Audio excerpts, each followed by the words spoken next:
Welcome to Red Eye. It's like all my children, except all of mine are on milk cartons.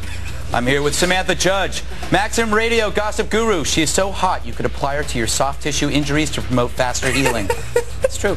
Bill Schulz eats scented candles. Joining us from Miami is Doug Giles, host of the Clash radio shows, townhall.com columnist, and author of the book, 10 Habits of the Decidedly Defective People, The Successful Loser's Guide to Life. He's so smart, tech support calls him for assistance. Down in the newsroom is Michelle Collins. She's a comedian and writes for VH1's BestWeekEver.tv. She's more fun than setting fire to a bag of sea monkeys. Oh, Greg, you and that wit. Thank you. And right next to me is Mo Rocca, TV personality, radio host, and author. Also, check out his blog, MoRocca180.com. He is so funny, he'll make you shoot milk out of your nose, even if you aren't drinking milk. Okay, thank God there's no milk here. Yes. There will be milk later, or something that resembles milk. Perhaps soy milk. Michelle looks like a young Linda Carter. She does. And you know what? She's a Wonder Woman. I like her hair. She really Oh my God, this is the best. All right, it's time for my Gregalogue. Whatever that means. U.S. actress Cameron Diaz says she's sorry for wearing a bag with a slogan that stirred sad memories in Peru. Diaz was visiting said country carrying an olive green bag with a red star and the words "Serve the People" on it, which happens to be the brutal dictator Chairman Mao's most famous slogan.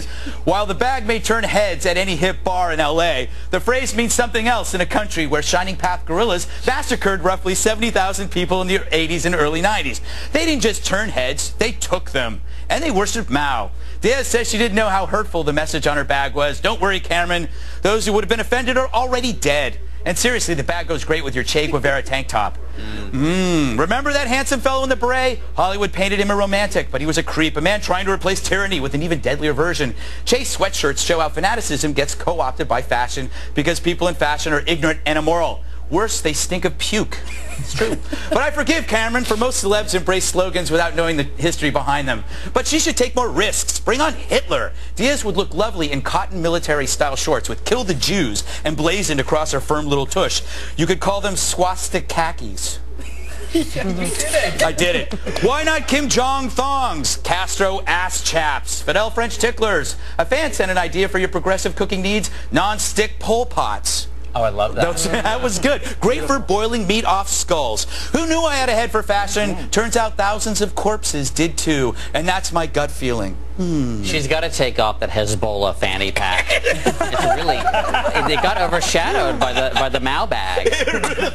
Incredibly sexy Fred Thompson is supposed to make it official next week that he's running for president, and it looks like he may take away votes from Hillary Clinton when it comes to women. Why? Well, lots of old girlfriends of Thompson still adore him and want him to be in the White House. Apparently, he was a fantastic lover and a charming companion. He also has the skin of a 20-year-old. He keeps it in his glove compartment. Ooh, that was disgusting. Oh, really? Wait a minute. You mean he's not... Wait, what does that mean? I have no idea. Okay. Oh. I just I write it, I read it, and then I fall apart in front of you. It's perfectly legal. It's just foreskins. Yeah. They don't need them anymore. That's what I thought you meant. I didn't Michelle, cut and uncut. Michelle, Right. you're a woman. I ask you, what makes Fred Thompson so sexy? You know, I've actually given this a lot of thought, and my theory is that he's got that sort of Richard Mulligan empty nest quality that we've been missing for, what is it now, like 20 years since Empty Nest was on the air. There's something to him. It just, like, if there's a puddle on the ground, he will take his tweed coat off and allow you to walk on it. There's something very Unless the puddle old came school from about him. I don't think that's it at all. I think he was in Die Hard 2, and that alone gets him vagina for the rest of his life. Whether or not it's actually he at least gets vulva. Yeah. You know, it's interesting. Everyone's crazy about it. Even Jennifer Flowers called him a stallion. Like all of Bill Clinton's exes loved Fred Thompson. I want to show you something, by the way. I drew this over a month ago. Let me show you this. I drew that picture without knowing how popular he was going to be. Of course, I show a unicorn and Fluffy McNutter in love with Fred Thompson. How did I know that? Greg, he looks like Don Rickles. No, that's... Don't criticize my drawing capability. Doug, what do you think? He looks like Gorbachev with the thing on his forehead. Well, I think it's awesome that you know, it pays to have a positive dating past. If you don't lie, rape, or deny your former girlfriends, they'll campaign for you. I mean, think of the cachet that Hillary could have had if Bill would have treated his girlfriends better in his bygone days. Now she's got to rely upon her girlfriends to campaign for her instead of getting Bill's to help. Does loving Black Sabbath make you physically handicapped? A Swedish heavy metal fan has had his musical preference officially classified as a disability. The results of a psychological analysis enable Roger Tolgren to supplement his income with state benefits. He just started working part-time as a dishwasher at a restaurant. Because heavy metal dominates so many aspects of his life, the employment service is agreeing to pay part of his salary. There he is, wonderful looking. Meanwhile, his boss has given him a special dispensation to play loud music at work. Mo, do you think heavy metal should be classified as an illness if you like it? No, it should just be taxed at about 60%, like everything else in Sweden. I don't know. I don't think it should be a disorder. I don't think so either. I mean, the thing that bothers me is that there's so many types of music, Samantha, that are worse. Yes. Celine Dion, perhaps? Horrible. Classifies as a metal. I think that if you're classifying heavy metal, being a heavy metalhead is a problem, then that's so not metal. Yes. You know? I think that's... Oh, right. If you find it problematic, then obviously, if you're admitting that it's a problem, you're not a real metalhead. I think you're killing the music, and it bugs the hell out of me. Michelle, how do you feel about heavy metal? Are you a fan? Well, I actually have to take a little offense at your Celine Dion crack there before, Greg. If loving Celine was a mental disorder, I would be like belted up. I would like, I'd look fantastic, obviously. You know what I mean? I live for her.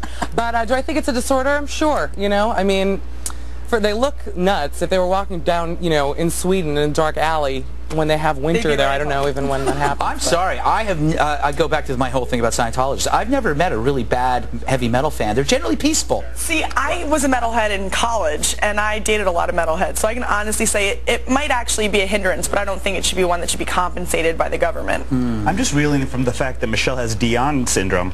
Yes. I know. It explains everything, doesn't it, Bill? No. Yeah. Well, maybe with the metalheads, though, like, because they're constantly headbanging, it's sort of like shaken baby syndrome, do you know what I mean? Like, their brains are just rattling around in those skulls, so that could be one explanation. That would actually... Well, that goes to me. Like, I'm the resident metalhead here. Yes. What part of this little polo shirt do you not understand? It's mail time. The address is redeye@foxnews.com. Send me something to read and I will read it. Warren McKinley from Brisbane, Australia leads things off. Could you repeat the 100th show? I missed it because I was burying my sister's body. I killed her with a hammer after she said your show was crap. Wow. Wow. I certainly hope you're joking, Warren. You do realize, after all, that a hammer is an inefficient instrument for murder. Also, killing is wrong, especially if they're your sister and attractive. Let's just hope she's ugly. Ron Monzi checks in. Congrats on your 100th. The boys and I, after many long sessions, have concluded you are the great late-night host. Ever consider doing a show on location like Las Vegas? Thank you, Ron, but I'm not allowed back in Vegas because of a restraining order filed by one Siegfried and to a lesser extent Roy. I took a gamble on love, and I lost. Joan Peck. Joan Peck from Middle Island, New York.